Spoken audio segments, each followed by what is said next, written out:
शारदीय नवरात्रि के दिनों हर सुहागन महिलाओं को करने हैं यह 7 काम, अन्यथा माता रानी हो जाएंगी क्रोधित। हे मां दुर्गा जगत जननी, अगर शारदीय नवरात्रों के दिनों में आपके भक्त से कोई भूल हो जाए तो क्षमा करना। हम सब आपके ही संतान हैं और जो कोई भक्त माता रानी की इस प्यारी सी वीडियो को लाइक करे उसकी निर्धनता गरीबी हमेशा के लिए समाप्त कर देना। अगर आपने शारदीय नवरात्रि के दिन हमारे द्वारा बताई हुई एक गुप्त चीज खा ली तो माता रानी की कृपा से आपके जीवन में जो भी समस्याएं चल रही हैं वह माता रानी की कृपा से हमेशा के लिए समाप्त हो जाएंगी। चाहे वह धन को लेकर हो या किसी कारोबार को लेकर हमेशा के लिए समाप्त हो जाएंगी और माता लक्ष्मी मां दुर्गा की कृपा से इतनी धन दौलत आएगी कि आने वाली 7 पीढ़ी भी बैठे बैठे खाएंगी। भक्तों, हमारा काम तो आपको सही और सच्ची सलाह देना है। मानना या ना मानना यह पूरी तरह आपकी आस्था और श्रद्धा पर निर्भर करता है, लेकिन विश्वास मानिए, अगर आपने माता रानी की श्रद्धा से यह नियम मान लिया तो आपका बेड़ा पार हो जाएगा। आप इस चैनल को जरूर सब्सक्राइब करें और वीडियो के अंत तक आपको हमारे साथ बने रहना है। आप सभी माताओं बहनों को शारदीय नवरात्रि की ढेर सारी शुभकामनाएं एवं बधाइयां। भक्तों, इस साल की शारदीय नवरात्रि बेहद ही खास रहने वाली है, क्योंकि 22 सितंबर से शुरू हुए इस महापर्व पर मां दुर्गा अपने भक्तों के घर हाथी पर सवार होकर पधारी है, जो समृद्धि, सुख, शांति और वैभव का अद्भुत प्रतीक है। कहते हैं कि जब मां हाथी पर सवार होकर आती हैं तो घर घर में खुशहाली, बरकत और सौभाग्य की वर्षा होती है। शारदीय नवरात्रि पर आपको यह 5 काम कभी नहीं करने चाहिए। जो भी माताएं बहनें शारदीय नवरात्रि के दिनों में इन 5 कामों को करती हैं तो उसकी जिंदगी बर्बाद हो जाती है और घर में कंगाली छा जाती है। और जिस घर में भी यह 5 कार्य होते हैं, माता रानी ऐसे घर में प्रवेश नहीं करती हैं और हमेशा के लिए उस घर को छोड़कर चली जाती है। शारदीय या नवरात्रि के दिन एक छोटी सी चीज जरूर खा लेना, यकीन मानिए, यदि अगर आपने खा लिया तो आपको करोड़पति बनने से विधाता भी नहीं रोक सकते। भक्तों, इस वीडियो में हम आपको बताएंगे कि इस दिन एक चीज भूलकर भी नहीं खानी चाहिए। अगर आप ये चीज भूलकर भी खा लेते हो तो आपके घर में अनहोनी हो सकती है, तो ऐसा काम भूलकर भी मत करना और अनर्थ होने से पहले वीडियो को आप पूरा जरूर देख लेना। यह बहुत ही खास और ज्ञानवर्धक वीडियो है। अगर आप इस चैनल पर नए हैं तो चैनल को सब्सक्राइब करके वीडियो को एक लाइक जरूर करें। साथ ही आप अपनी राशि को कमेंट बॉक्स में जरूर डाल दें, क्योंकि हम राशि से जुड़ा भाग्य भी बताते हैं और भाग्य में चल रही परेशानियों को तत्काल दूर करने के लिए आसान से आसान उपाय कभी बताते हैं। शारदीय नवरात्रि में माता रानी को प्रसन्न करने के लिए प्रातः स्नान कर स्वच्छ वस्त्र धारण करें और घर के पूजा के स्थान को गंगा जल छिड़क कर पवित्र करें। चौकी पर लाल कपड़ा पर स्थापित माता दुर्गा की प्रतिमा या चित्र के पास जल, सुपारी, सिक्का, आम के पत्ते और नारियल रखें। उसके पास ज्योति प्रज्वलित करें और धूप दीप अर्पित करें। पूजा में माता को अक्षत रोली, सिंदूर, लाल फूल, चुनरी, नारियल, पान, सुपारी, लौंग, इलायची, पंचमेवा, गंगाजल, शहद, दही, दूध, घी, शक्कर आदि अर्पित करें। प्रतिदिन दुर्गा सप्तशती, दुर्गा चालीसा या देवी के मंत्रों का पाठ करें और भोग में हलवा पूरी, मालपुआ, गुड़, फल या माता की प्रिय वस्तुएं चढ़ाएं। आरती कर शंख घंटे बजाएं और अंत में सभी परिवारजन प्रसाद ग्रहण करें। नवरात्रि में व्रत रखने वाले केवल फलाहार, दूध, साबूदाना, कुत्तू या सिंघाड़े का आटा ग्रहण करें और 9 दिन तक माता के समक्ष दीपक जलाए रखें। इससे माता रानी प्रसन्न होकर भक्तों की सभी मनोकामनाएं पूर्ण करती हैं। दोस्तों, आगे बढ़ने से पहले आपसे रिक्वेस्ट करते हैं कि वीडियो को लाइक जरूर करें और कमेंट बॉक्स में जय माता दी, जय मां दुर्गा अवश्य लिखना, जिससे कि माता रानी की कृपा सदैव आप और आपके परिवार पर बनी रहे। तो दोस्तों, आप जानते हैं कि शारदीय नवरात्रि पर ऐसी कौन सी चीज है जिसका सेवन करने पर आपके जीवन में सभी चीज आपके मन मुताबिक हो, आपके अनुकूल हो, पुत्र की प्राप्ति हो, संतान का मंगल हो, संतान के जीवन में कभी कोई परेशानी ना आए। इसलिए हर एक माता पिता को इस एक विशेष चीज का सेवन शारदीय नवरात्रि के दिन ही जरूर कर लेना चाहिए। साथ ही कुछ ऐसी चीजें भी हैं जो आपके घर में शारदीय नवरात्रि पर भूलकर भी नहीं बननी चाहिए। उसके बारे में तो चलिए भक्तों जान लेते हैं कि वह कौन सी चीज है। शारदीय नवरात्रि की पूजा और प्रसाद में आप अंगूर अवश्य लेकर आए, क्योंकि अंगूर माता रानी को बेहद प्रिय है और नवरात्रि के दिनों में मां दुर्गा को 5 प्रकार के फल, जिसमें केला, अंगूर, सेब, फल, पपीता, अनार, नारियल शामिल हो अर्पित करने चाहिए।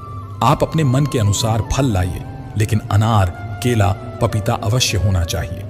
पर यदि किसी कारणवश आप इनमें से कोई भी फल अर्पित ना कर पाए तो मिश्री या किशमिश का भी भोग माता रानी को लगा सकते हैं, क्योंकि जगत जननी मां दुर्गा माता रानी आपके सच्चे भाव, प्रेम एवं भक्ति को देखती है। आप कोई भी 5 रंग के फल ले सकते हैं, परंतु इस बात का आप विशेष तौर पर ध्यान रखें कि मां दुर्गा की पूजा में माता रानी को नाशपाती हमें कभी भी नहीं चढ़ानी चाहिए। इससे धन का नाश होता है, क्योंकि इस फल के नाम से ही अर्थ निकलता है नाश करने वाला फल। शास्त्रों के अनुसार जो व्यक्ति किसी शुभ दिन खास करके शारदीय नवरात्रि पर अंगूर या किशमिश खा लेता है, उसके जीवन में कभी धन की कमी नहीं होती। शारदीय नवरात्रि के दिन अंगूर में साक्षात माता लक्ष्मी का आशीर्वाद विद्यमान होता है। माता लक्ष्मी धन की देवी है, इसलिए दोस्तों आप नवरात्रि में अंगूर अवश्य खा लें। साथ ही साथ मां दुर्गा की पूजा में माता रानी को शारदीय नवरात्रि के दिन गन्ना अवश्य अर्पित करें। यह बहुत ही शुभ और मंगलकारी माना जाता है। पर यदि आपको इस समय गन्ना ना मिले तो आप गुड़ और चने की दाल का भोग भी माता रानी को अर्पित कर सकते हैं। साथ ही साथ यदि गन्ना अथवा गुड़ इस दिन आप खा लेते हैं तो आपके जीवन में कभी भी धन की कमी हो ही नहीं सकती। शारदीय नवरात्रि के दिन माता लक्ष्मी को 5 रंग की मिठाइयां अवश्य अर्पित करें। साथ ही इस दिन माता को मखाने जरूर चढ़ाने चाहिए। जिस तरह मां लक्ष्मी की उत्पत्ति समुद्र से हुई थी, उसी तरह मखाने की उत्पत्ति भी जल से हुई थी। मखाने भी कमल के पौधे से मिलते हैं। धर्मशास्त्रों के अनुसार कमल के फूल और मखाने को बहुत ही शुभ माना जाता है। आमतौर पर मखाने की खीर बनाकर माता रानी को भोग में अर्पित करने से और कन्याओं को खिलाने से घर में धन धान्य के भंडार भरे रहते हैं। शारदीय नवरात्रि की पूजा में भगवान गणेश को जो भी व्यक्ति दूर्वा घास अर्पित करता है तो उसे कोई भी गरीब नहीं बना सकता। ऐसा व्यक्ति स्वयं ही धनी हो जाता है। इस दिन प्रसाद के रूप में दूर्वा घास अवश्य लाना चाहिए। भगवान गणेश की कृपा हमेशा आपके परिवार पर बनी रहेगी। जो व्यक्ति शारदीय नवरात्रि के दिन मां दुर्गा को खीर अर्पित करता है तो उसकी कुंडली के सभी ग्रह नक्षत्र उसके अनुकूल हो जाते हैं। उसे धनी होने से कोई भी नहीं रोक सकता। भक्तों, शास्त्रों में बताया जाता है कि शारदीय नवरात्रि के दिनों में सीताफल जरूर खाना चाहिए। सीताफल खाने से 10 खतरनाक बीमारियां खत्म हो जाती हैं। माना जाता है शारदीय नवरात्रि के दिनों में सीताफल का घर में प्रवेश होना बहुत ही शुभ माना गया है, क्योंकि इसमें माता पिता का आशीर्वाद मिला हुआ माना जाता है। भगवान राम के वनवास के दौरान माता सीता ने यही फल खाया था। शारदीय नवरात्रि के दौरान जो सीताफल खाता है उसे दुखों का सामना नहीं करना पड़ता। इसलिए नवरात्रों के दोनों में सीताफल आपको जरूर खाना चाहिए। शास्त्रों के अनुसार शारदीय नवरात्रि पर क्या नहीं खाना चाहिए? याद रहे, जब शारदीय नवरात्रि के दिन सोमवार पड़ जाए तो बैंगन की सब्जी मत खाना, पाप लगेगा। दोस्तों, लहसुन प्याज का खाना कभी भी हमें शारदीय नवरात्रि के दिन नहीं खाना चाहिए। दोस्तों, जो प्याज का खाना खाता है उसके घर में हमेशा राहु केतु का वास हो जाता है। भगवान शनि भी नाराज हो जाते हैं, और अगर घर में राहु केतु का वास हो जाएगा तो वहां पर माता की कृपा कभी नहीं बरसेगी। साथ ही साथ शारदीय नवरात्रि के दिन आपको चावल भी नहीं खाना चाहिए। आप साबूदाने की खीर अथवा मखाने की खीर माता रानी को अर्पित करें, और यह बात आपको हमेशा ध्यान में रखनी चाहिए। शारदीय नवरात्रि पर लहसुन प्याज का खाना कोई भी मत खाना। छोटे छोटे बच्चे यह गलतियां अक्सर कर देते हैं। अक्सर बाजार से डिब्बा बंद खाना खा लेते हैं या कुरकुरे आदि खा लेते हैं जिनमें लहसुन प्याज होता है। इसलिए कम से कम शारदीय नवरात्रि के दिन इन चीजों से दूर रहें। शारदीय नवरात्रि के दिनों में मां दुर्गा की कृपा प्राप्त करने के लिए, उनका विशेष आशीर्वाद प्राप्त करने के लिए पीली चीज घर में इस दिन अवश्य बनानी चाहिए। जैसे कड़ी पकौड़ा, पीला हलवा अवश्य बनानी चाहिए, क्योंकि इस दिन पीला रंग स्वर्ण माना गया है तथा सोने चांदी के समान माना गया है, जिसे हम पीतांबरी कहते हैं। इसलिए आप खुद भी इस दिन पीले वस्त्र धारण करें। इससे आपको मां दुर्गा का विशेष आशीर्वाद प्राप्त होगा। शारदीय नवरात्रि को हमें किसी से भी कर्ज नहीं लेना चाहिए। यदि हम शारदीय नवरात्रि के दिन ही किसी से कर्ज ले लेते हैं तो पूरे साल भर हमें कर्ज के तले डूबे रहते हैं। इसलिए शारदीय नवरात्रि का त्योहार आप कर्ज मुक्त होकर ही मनाएं। साथ ही शास्त्रों में यह उल्लेख है कि माता रानी उसी के घर में वास करती हैं जो सच्चे हृदय से माता रानी को बुलाता है। माता रानी मात्र एक मिश्री के टुकड़े से भी प्रसन्न हो जाती हैं। बस आपके मन में सच्ची श्रद्धा होनी चाहिए। भगवान भी कहते हैं कि कर्ज लेकर धार्मिक तीर्थ यात्रा, धार्मिक पूजा अनुष्ठान नहीं मानना चाहिए। नवरात्रों के दिनों में आपको कौन सी गलतियां कभी नहीं करनी चाहिए। दोस्तों की शारदीय नवरात्रि के दिन यह 5 गलतियां कभी नहीं करनी चाहिए एवं इस दिन पति पत्नी को आपस में दूरी बनाकर रखनी चाहिए। लहसुन प्याज का खाना नहीं खाना चाहिए। सुहागन महिलाओं को बाल नहीं धोने चाहिए, इसलिए एक दिन पहले ही अपने बालों को धो लें। तुलसी का पौधा, झाड़ू, सुहाग की सामग्री या नमक कभी भी किसी दूसरे व्यक्ति को नहीं देना चाहिए। इससे माता रानी नाराज हो जाती हैं। इस दिन बुजुर्गों के पैर छूने चाहिए। माता रानी स्वयं स्त्री स्वरूप है, इसलिए इस दिन किसी भी स्त्री का अपमान नहीं करना चाहिए, क्योंकि स्त्री स्वयं माता का रूप मानी जाती है। शारदीय नवरात्रि के शुभ दिन पर अगर कोई व्यक्ति आपके द्वार पर कुछ मांगने के लिए आए तो उसे खाली हाथ न जाने दें। हो सकता है उस व्यक्ति या कन्या के रूप में स्वयं शक्ति स्वरूपा माता लक्ष्मी हो, स्वयं माता शेरावाली को हो, क्योंकि इस दिन घर घर जाकर माता लक्ष्मी भ्रमण करती है और उसी घर में वास करती है जो सच्चे हृदय वाला हो, जो दूसरों का दुख समझता हो। माता लक्ष्मी साक्षात कन्या स्वरूप हैं, घर के दरवाजे पर भी आ सकती हैं, उन्हें खाली हाथ ना जाने दें। लेकिन ध्यान रहे, केवल व्रत पूजा करने से ही माता रानी प्रसन्न नहीं होती, बल्कि कुछ विशेष काम भी हर सुहागन स्त्री को करना आवश्यक है। अक्सर महिलाएं व्रत तो कर लेती हैं, लेकिन इन जरूरी कार्यों को भूल जाती हैं, जिससे मां का आशीर्वाद अधूरा रह जाता है और घर में माता का स्थायी वास नहीं हो पाता। इसलिए इस नवरात्रि सिर्फ पूजा पाठ ही नहीं, बल्कि माता की प्रिय परंपराओं और रीति रिवाजों का पालन भी जरूर करें, ताकि आपकी भक्ति पूर्ण फल दे सके और मां दुर्गा आपके जीवन को सौभाग्य और समृद्धि से भर दें। भक्तों, अगर आप इस शारदीय नवरात्रि के दिनों में कुछ नया सीखना चाहते हैं, कुछ नया जानने की चाहत रखते हैं, तो इस वीडियो को लाइक जरूर करना और चैनल को सब्सक्राइब जरूर करिएगा। भक्तों, अगर जिस महिला की शादी हो गई हो तो उसे महिला को इस शादीय नवरात्रि के दिनों में इन चीजों का ध्यान जरूर ही रखना है। ऐसे में अगर आपका पति भी इन 3 चीजों को पहनने के लिए बोले तो आप तुरंत मना कर दें। एक शादीशुदा महिला को भूलकर भी इन 3 चीजों को शारदीय नवरात्रि के दिनों में भूलकर भी नहीं पहनना चाहिए। अगर आप पहन लेती हो तो आप अपने पति की मृत्यु का कारण बन सकती हैं। आज हम आपको इस शारदीय नवरात्रि की वीडियो में महिलाओं से संबंधित खुल्लम खुल्ला साफ साफ 8 से 10 बिंदु बताने वाले हैं, जिसे हर महिला को जरूर ही सुनना चाहिए। हिंदू शास्त्र में शादी हो जाने के बाद पति पत्नी 7 जन्मों के लिए एक दूसरे के हो जाते हैं। इसलिए हम सभी से एक अनुरोध करना चाहेंगे कि आज इस शारदीय नवरात्रि की वीडियो को बड़े ही ध्यानपूर्वक देखना चाहिए, क्योंकि हमारा तो एक ही मकसद है, आपको एक सही सलाह देने का। अब आप इस सलाह को मानो ना मानो आपकी मर्जी, लेकिन हम तो यही कहेंगे कि मान लेंगे तो आपका बेड़ा पार हो जाएगा। आपको बता दें कि आज के इस आधुनिक दौर में शादीशुदा महिला सुंदर दिखने के लिए, संसार में एक अपनी अलग ही छवि बनाने के लिए कई ऐसी चीजों को पहन लेती हैं जिसके बारे में उन्हें पता तक नहीं होता है। यहाँ तक कि शास्त्रों में भी यह नहीं लिखा होता कि कुछ भी पहन लें। ऐसे में उनके परिवार, रिश्ते और पति की जान भी चली जाती है। तो ऐसे में जानते हैं कि आखिर वे 3 चीज कौन सी हैं जो महिलाओं को कभी नहीं पहननी चाहिए।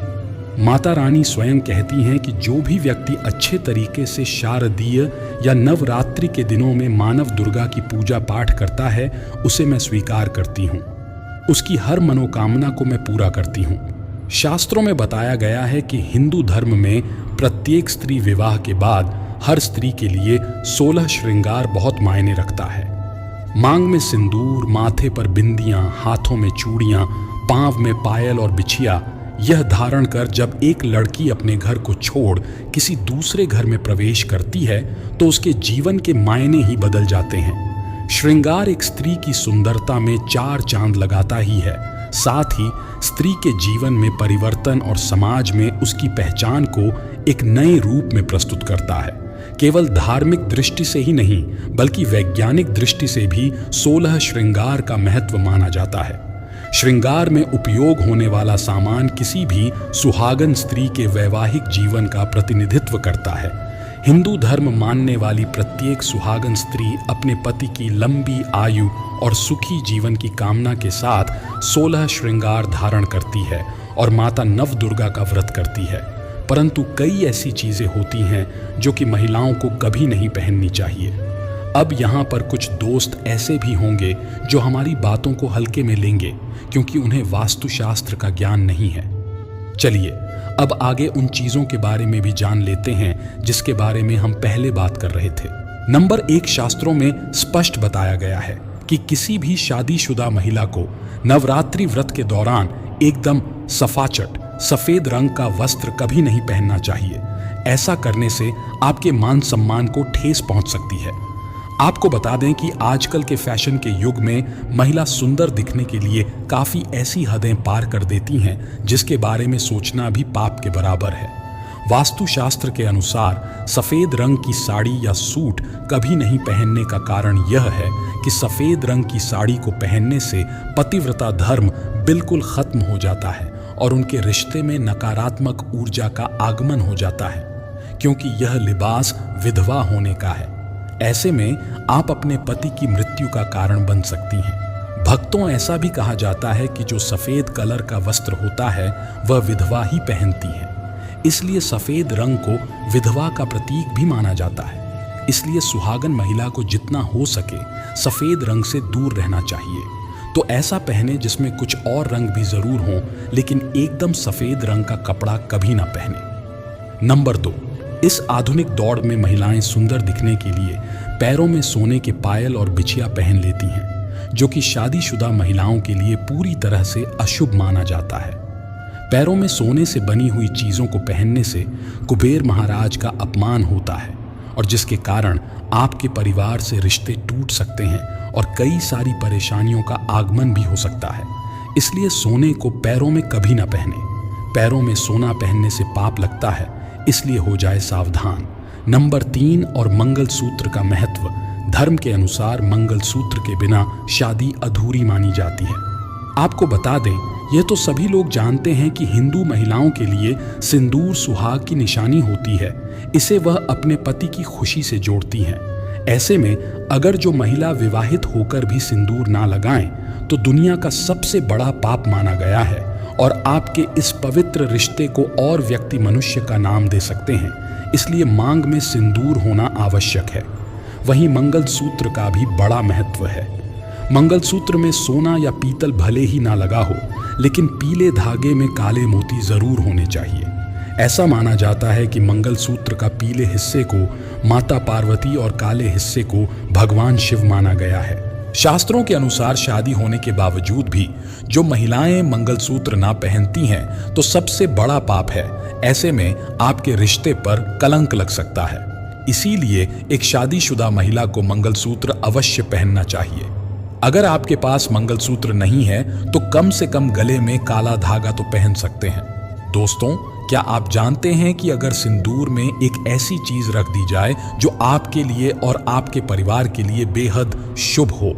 क्या आप ऐसी चीज के बारे में जानते हैं? अगर नहीं तो अंत तक जरूर देखिएगा, क्योंकि अब हम बताने वाले हैं कि ऐसी कौन सी चीज है जो सिंदूर के डिब्बे में रखनी चाहिए और जो वह कई कार्यों में बहुत शुभ है।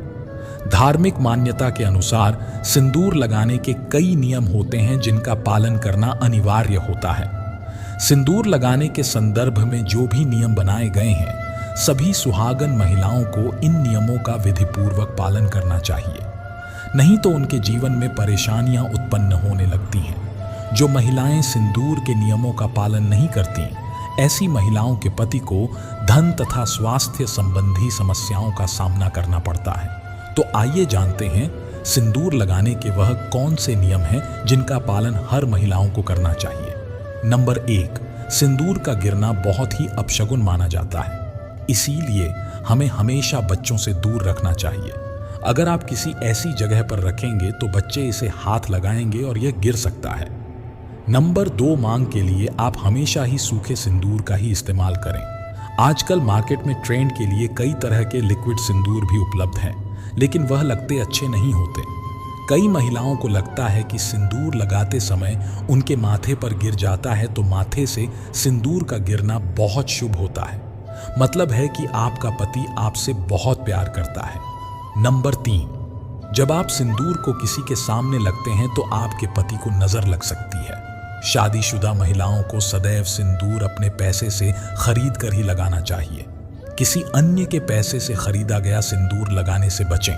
लेकिन वहीं अगर किसी का दिया हुआ सिंदूर अगर कोई महिला लगती है तो इससे बहुत बड़ा अनर्थ हो सकता है जिसकी आपने कभी अपेक्षा भी नहीं की होगी, और साथ ही धन वैभव की कमी और पति को किसी भी तरह से सफलता ना मिलना, घर में क्लेश का वातावरण रहना। नंबर 8, सुहागिन महिलाओं को उपहार में मिले सिंदूर का उपयोग करने से बचना चाहिए, क्योंकि शास्त्रों में उपहार में मिले सिंदूर का उपयोग करना अशुभ है। केवल अपने पति का दिया हुआ सिंदूर ही लगे, जो कि शादीशुदा महिलाओं के लिए बहुत ही शुभ है।